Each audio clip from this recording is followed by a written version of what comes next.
Bienvenue à toutes et à tous, je suis Marius, j'espère que vous allez bien. Nous allons évidemment parler du dernier chapitre de One Piece et comme d'hab, il y a pas mal de choses à dire. Mais avant de rentrer dans le vif du sujet, un mot sur la première page. Alors, suite des mini-aventures de Yamato, ce qui me surprend car je pensais vraiment qu'on en avait terminé, où ce dernier fait du sumo ayant battu le grand frère d'Urashima. J'étais vraiment sûr que c'était terminé pourtant ça. Alors je ne sais pas jusqu'où Oda compte aller, mais bon. Le chapitre commence avec Kashi qui supplie Dory et Brogy, transformés en démons, de ne pas tuer Jarl, le plus vieux géant du monde et héros légendaire. Les géants tentent de les contenir, mais certains d'entre eux se transforment à leur tour en démons à cause de leur proximité, forçant les autres à battre en retrait. Ripley, ayant appris la défaite de Gaban, se précipite vers son fils, mais malheureusement, les enfants captifs sont de nouveau endormis, ce qui permet à Killingham, maintenant sous sa forme hybride, de manifester davantage de cauchemars MMA. Killingham pue trop la classe sous sa forme hybride, le flow qu'il dégage, wow! Comment vous voulez que je déteste réellement les chevaliers divins s'ils sont aussi stylés que ça? Non, par contre, le mec, il a littéralement la gueule d'un homme poisson. Les dents, le trident, il ressemble à Dellinger ou encore à Jack sans son masque. Donc ouais, c'est plausible pour le coup, mais pas logique. Un homme poisson qui est un chevalier divin, on y croit vraiment? Genre, en sachant ce que subissent les hommes poissons, vous êtes en train de me dire qu'il y en a un qui vit à Marie-Joise, qui est un chevalier divin, je veux dire... Non, c'est pas possible en vrai, c'est pas possible. Ses dents pointues sont seulement dues à sa forme hybride, je pense. Mais il y a quelque chose dans ses yeux qui me fait douter, donc je sais pas. Ça paraît très peu probable, comme je vous l'ai dit, un homme poisson à Marie-Joise avec un statut royal, enfin... Ouais, c'est très peu probable, hein, en sachant ce qu'ils vivent constamment. Non, il y a forcément une autre explication pour le coup. Ça peut pas être un homme poisson. Imu compte briser le moral d'Elbaf, ajoutant que si Harald n'avait pas commis d'erreur par le passé, ils auraient déjà conquis Elbaf. Mais de quelle erreur parle-t-il? Je pense que, effectivement, et selon comment il est décrit, Harald était un bon roi. Mais à un moment donné, Imu a pris possession de lui. Et Loki a malheureusement dû tuer son père pour sauver le pays. Et que l'erreur en question, c'est Loki lui-même, le prince maudit, fils d'Harald, sa chair et son sang. Du moins, c'est comme ça que je l'interprète. J'ai tellement hâte de voir le flashback sur Loki, j'attends plus que ça, pour qu'on sache ce qui s'est vraiment passé le jour de la mort du roi Harald. Ouais, je suis vraiment impatiente de le savoir. Je sais que c'est imminent, il faut encore faire preuve de patience, on n'y échappera pas de toute façon. Chopper a sauté dans le vide pour sauver Gaban de sa chute, alors qu'ailleurs, dans les enfers, Luffy sent qu'il a atterri quelque part. Mais même lui ignore comment. Il a pu deviner que c'était Chopper. Loki les sent également et le groupe décide de partir à leur recherche tandis que Gerd et Goldberg restent pour surveiller Loki. Et c'est là que Mossa le contacte pour lui dire qu'il ne pourra plus l'appeler avant un bout de temps, le remerciant pour leur conversation. Les paroles de Mossa font croire à Loki qu'il est en danger, mais Mossa nie, puis raccroche, laissant Loki inquiet.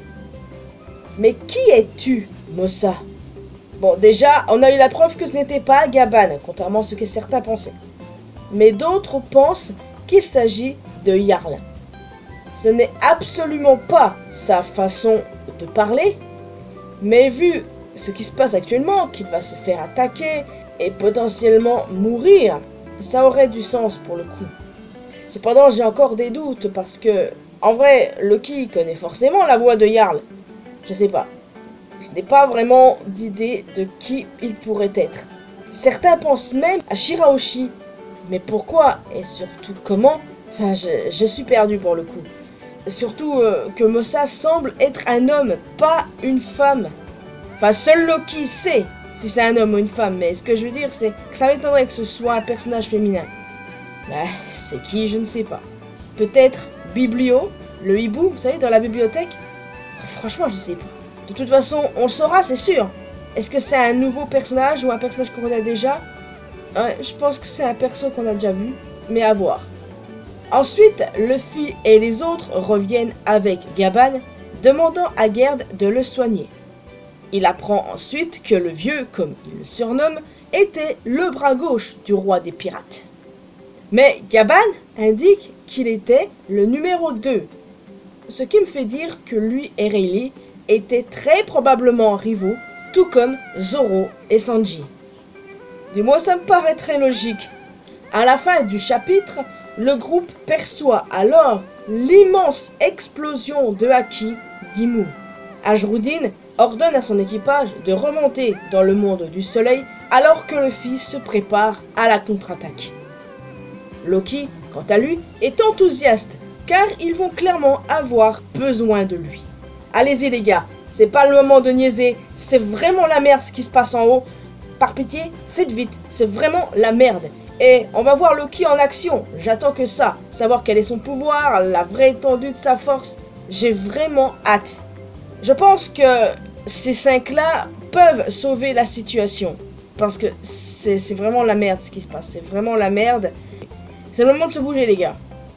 Alors, évidemment, très bon chapitre, hein. J'ai trop hâte de voir la suite. Mais bon, il n'y en aura pas cette semaine, hein. Pause, il va falloir attendre avant de voir Luffy et compagnie passer à l'action.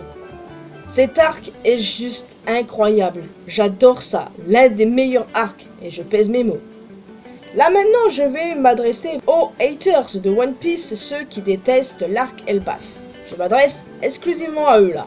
Comment voulez-vous qu'on vous prenne au sérieux avec votre Zumba sur l'arc Elbaf et One Piece en général? Comment vous voulez qu'on vous prenne au sérieux quand vous dites que c'est de la merde? En ce moment, ça veut faire passer One Piece pour un manga de merde et dénigrer tout le travail d'Oda parce que ça ne va pas dans leur sens. Donc forcément, ça tape des pieds, ça chiale. Ouais, comme des gamins capricieux. Non, genre certains, là, leur théorie n'a pas été validée, obligatoirement c'est de la merde. Je ne compte même plus le nombre de théories que j'ai faites et qui sont révélées fausses, mais est-ce que moi, pour autant, je vais aller chier sur Oda et sur One Piece? Sûrement pas, j'aime trop One Piece, mais je sais être objective de temps en temps, ok, d'accord? Pas tout le temps, j'avoue, mais j'essaye de l'être. Et avec cet arc, bah, je le trouve génial, je ne vois absolument pas où est le problème. Genre, certains disent que cet arc a été créé juste pour des figurines, pour l'argent. Si c'était juste pour l'argent et qu'il n'y avait aucune passion derrière, ça fait longtemps qu'Oda aurait bâclé son manga, hein, comme beaucoup de mangas ont été bâclés ces derniers temps. Non, ouais, One Piece, c'est littéralement la vie d'Oda, hein. Sinon ça ferait longtemps qu'il serait terminé. Donc, je comprends pas cette Zumba. Juste parce que vos théories ne se sont pas concrétisées? What the fuck is that? Je vous l'ai dit, le nombre de fois que j'ai fail mes théories, c'est pas moi qui vais aller chier sur le reste. Non mais attends, on est où là? On est où? Continuez de chialer si vous voulez. Continuez de chialer parce que votre théorie ne s'est pas confirmée. Continuez de chialer parce que patati patata. Genre, comment vous pouvez chialer avec ce qui se passe en ce moment? Imu est sur place. Genre, vous vouliez quoi? Qu'il reste dans son coin et qu'il n'agisse pas comme il le faisait jusqu'à présent? Ça trouve encore le moyen de chialer parce que le grand méchant a quand même décidé d'agir. Là, on sent que c'est la merde totale. Non, franchement, ça me dépasse. Il faut toujours que ça chiale. Ceux qui crachent sur One Piece, en ce moment, c'est ça mon combat. Remettre en place ces guignols, les éteindre à part s'il le faut avec des arguments solides. Et en général, quand tu sors des arguments solides, ça chiale. Selon une personne dont je ne citerai pas le nom, aimer One Piece, c'est être scatophile et pédophile. Allez trouver le lien, je le cherche encore. Donc on va pas s'éterniser là-dessus les amis, je vais vous laisser ici.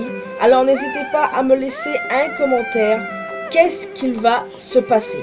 Qu'avez-vous pensé de ce chapitre? Avez-vous hâte, autant que moi, de voir Loki en action? On n'aura pas de chapitre avant 2 semaines, donc on a le temps de spéculer d'ici là. Donc, en plus d'un commentaire, n'hésitez pas à laisser un petit pouce bleu, ça fait toujours plaisir. Vous pouvez me retrouver sur mes réseaux sociaux, les liens sont bien évidemment dans la description. Et le plus important, abonnez-vous à cette chaîne, ainsi qu'à ma chaîne secondaire, pour qu'on puisse se retrouver dans une prochaine vidéo. Et n'oubliez pas d'activer la cloche de notification, bien sûr. Bye bye!